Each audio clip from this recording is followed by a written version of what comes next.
দর্শক, ভোট যখন হচ্ছে, রাত পোহালেই ভোট এবং রাত পোহালেই ভোটের উৎসবে মানুষ শরিক হচ্ছে কিনা সেরকম একটা মানে দ্বিধা বিভক্তি রয়েছে। কিছু মানুষ তো ভোটের বাইরে রয়েছেই। একটা বড় সংখ্যক, ধরে নেওয়া যায় যে 35-40% মানুষকে ভোটের বাইরে রেখেই এই ভোট যখন হচ্ছে, তখন ভোট কতটা উৎসবমুখর হবে এই ব্যাপারটা তো ছিলই, এই চিন্তাটা ছিলই। সেটার মাঝে বাংলাদেশের একটি জেলা গোপালগঞ্জ, সেই গোপালগঞ্জে ভোটটা কেমন হচ্ছে। রাতে গোপালগঞ্জ থেকে বেশ কিছু খারাপ খবর এসেছে।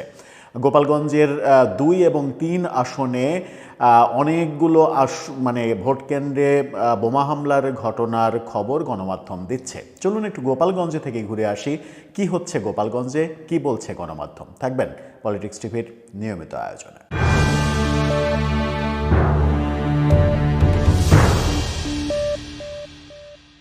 দর্শক, বলছিলাম গোপালগঞ্জের কথা। গোপালগঞ্জে কি হচ্ছে, রাতে খুব একটা ভালো খবর গোপালগঞ্জ থেকে আসেনি। তার মানে গোপালগঞ্জে নির্বাচন বিঘ্নিত হবে এরকম একটা সিগন্যাল রাতে এসেছে। কি বলছে ডেইলি স্টার? চলুন ডেইলি স্টারের শিরোনামটা দেখলেই একটু বুঝতে পারবো। ডেইলি স্টার বলছে গোপালগঞ্জে 7 কেন্দ্রের সামনে ককটেল বিস্ফোরণ। এর আগে আমরা দেখেছি আরেকটি ককটেল বিস্ফোরণের ঘটনা। এবার নির্বাচনের আগের রাতে 7 কেন্দ্রকে টার্গেট করা হয়েছে, 7 কেন্দ্রে ককটেলের ঘটনা ঘটেছে। সেখানে চলুন একটু ভেতরে যাই।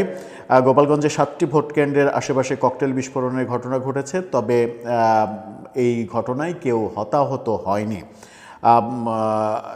রাত 8টার পরে এই ঘটনা ঘটেছে। গোপালগঞ্জ 2 এবং গোপালগঞ্জ 3 আসনের বিভিন্ন কেন্দ্রে এসব ককটেল বিস্ফোরণের ঘটনা ঘটেছে। গোপালগঞ্জ 3 টুঙ্গিপাড়া, আমরা জানি যে সেটা শেখ হাসিনার একেবারে আসন এবং বঙ্গবন্ধুর জন্মস্থান, সেখানে বঙ্গবন্ধুর মাজার রয়েছে সেখানে।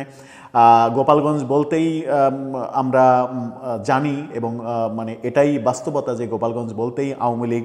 সেখানে যারা বিএনপির ভোট করছে কিংবা জামাতের ভোট করছে, যারাই ভোট করছে তারা বঙ্গবন্ধুর সমাধিতে তাদের যেতে দেখা গেছে এবং আওয়ামী লীগের অস্তিত্ব স্বীকার করে নিয়েই বলছে। এবং একজন প্রার্থীকে তো আমরা বলতেই শুনেছিলাম, জামাতের একজন প্রার্থীকে, যে এখানে গোপালগঞ্জে আমরা সবাই আসলে আওয়ামী লীগ, আমি আওয়ামী লীগ না করলেও আমার ভাই কিংবা চাচা কিংবা সন্তান কেউ না কেউ কোনোভাবে আওয়ামী লীগ করে, সুতরাং আওয়ামী লীগকে বাদ দিয়ে এখানে কোনো কিছু করা যাবে না, সুতরাং আওয়ামী লীগের ভোটারদের ওপরেই আমাদের নির্ভরতা রয়েছে। এই ধরনের বক্তব্য আমরা দেখেছিলাম। গোপালগঞ্জের অতিরিক্ত পুলিশ সুপার সারোয়ার হোসেন ডেইলি স্টারকে বোমা হামলার কথা নিশ্চিত করেছেন। তিনি বলেছেন 5 থেকে 7টি স্থানে ককটেল বিস্ফোরণের ঘটনা ঘটেছে। আতঙ্ক ছড়াতে এই ঘটনা ঘটানো হয়েছে, জড়িতদের শনাক্তের চেষ্টা হচ্ছে। আতঙ্ক ছড়ানোর ব্যাপারটা পুলিশ যখন বলছে এটাই সত্য হবে, কারণ আতঙ্ক ছড়ালে যেটা হবে সেটা হচ্ছে ভোট কেন্দ্রে মানুষ যাবে না। এই ঘটনা গোপালগঞ্জে এখন পর্যন্ত, এই মধ্যরাতে যখন ভিডিওটা করছি তখন পর্যন্ত গোপালগঞ্জের এই খবরটাই এসেছে, এরকম ঘটনা। দেশের অন্যত্রও এরকম আশঙ্কা রয়েছে, গোয়েন্দা প্রতিবেদনও খুব একটা ভালো নয়। সেই প্রেক্ষাপটে গোপালগঞ্জে এই কাজটা যেটা হয়েছে সেটা অনেকটা আওয়ামী লীগের কাঁধেই চলে যেতে পারে, কিন্তু দেশের অন্যান্য জায়গা থেকে তেমন কোনো খবর কিন্তু আমরা পাইনি। যে কেন্দ্রগুলোতে এই ঘটনা ঘটেছে সেটা হচ্ছে বিনাপানি সরকারি প্রাথমিক বিদ্যালয়, রেশমা ইন্টারন্যাশনাল স্কুল, শহীদ মাহবুব আলী সরকারি প্রাথমিক বিদ্যালয়, দক্ষিণ রঘুনাথপুর সরকারি প্রাথমিক বিদ্যালয়, Majhigati high school, Durgapur high school এবং টুঙ্গিপাড়ার গোয়াদানা বিন্দুবাসিনী উচ্চ বিদ্যালয়। এই কেন্দ্রগুলোর সামনে ককটেল বিস্ফোরণের ঘটনা ঘটেছে। এদিকে বিস্ফোরণের পর এলাকায় আতঙ্ক ছড়িয়ে পড়ে। পুলিশ ঘটনাস্থল পরিদর্শন করে আলামত জব্দ করেছে। সেনাবাহিনীও স্থানগুলো পরিদর্শন করেছে এবং নিরাপত্তার জোরদার করা হয়েছে আরও বেশি। এর আগে গত 10 ফেব্রুয়ারি, এই মাত্র একদিন আগেই 10 ফেব্রুয়ারি জেলা প্রশাসকের কার্যালয়ের সামনে পৌরসভা সংলগ্ন বাগানের পাশের রাস্তায় ককটেল বিস্ফোরণের ঘটনা ঘটে। অর্থাৎ 10 তারিখের পরে 11 তারিখের রাতে, অর্থাৎ 12 তারিখের নির্বাচনের ঠিক কয়েক ঘন্টা আগে এই ঘটনাটা ঘটল। এখন এই শঙ্কা তো রয়েছে গোপালগঞ্জের আসনগুলো নিয়ে।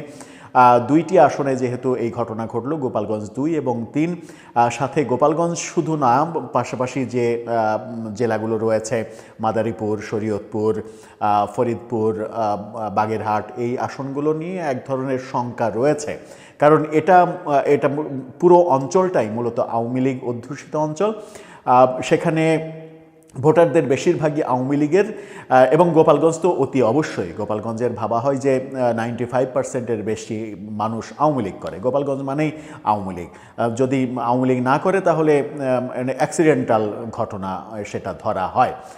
এখন দেখার বিষয় যে এই ঘটনা কোনো মানে আরও খারাপ পরিস্থিতির দিকে যায় কিনা। আমরা অন্তত প্রত্যাশা করতেই পারি যে কোনো খারাপ পরিস্থিতির দিকে যাবে না, এবং নির্বাচনের বাস্তবতা, নির্বাচনে আওয়ামী লীগ নেই, এটা তাদের জন্য খুবই কষ্টের ব্যাপার, এটা তাদের মেনে নেওয়াটাও কঠিন। তারপরেও এই বাস্তবতায় মানে নির্বাচনটাকে কলুষিত করাটা কতটা ঠিক হবে, কতটা বেঠিক হবে, সেই ভাবনা নিশ্চয়ই তাদের মধ্যে থাকবে। দেখা যাক শেষ পর্যন্ত কি হয়। তবে ইঙ্গিতটা খুব একটা ভালো মনে হচ্ছে না। আবার দেশের বিভিন্ন জায়গা থেকে সংঘর্ষের যে ঘটনাগুলো ঘটছে, ভোট কারচুপির চেষ্টার যে খবরগুলো আসছে সারা দেশ থেকে, সেগুলো নিয়েও একটা বড় উদ্বেগ তৈরি হয়েছে ভোটের আগের রাতে, যে ভোটের দিন এর চাইতে অনেক বেশি, অন্তত 100 গুণ বেশি ঘটনা ঘটতেই পারে। দর্শক, আপনার মতামত জানিয়ে লিখতে পারেন আমাদের কমেন্ট বক্সে।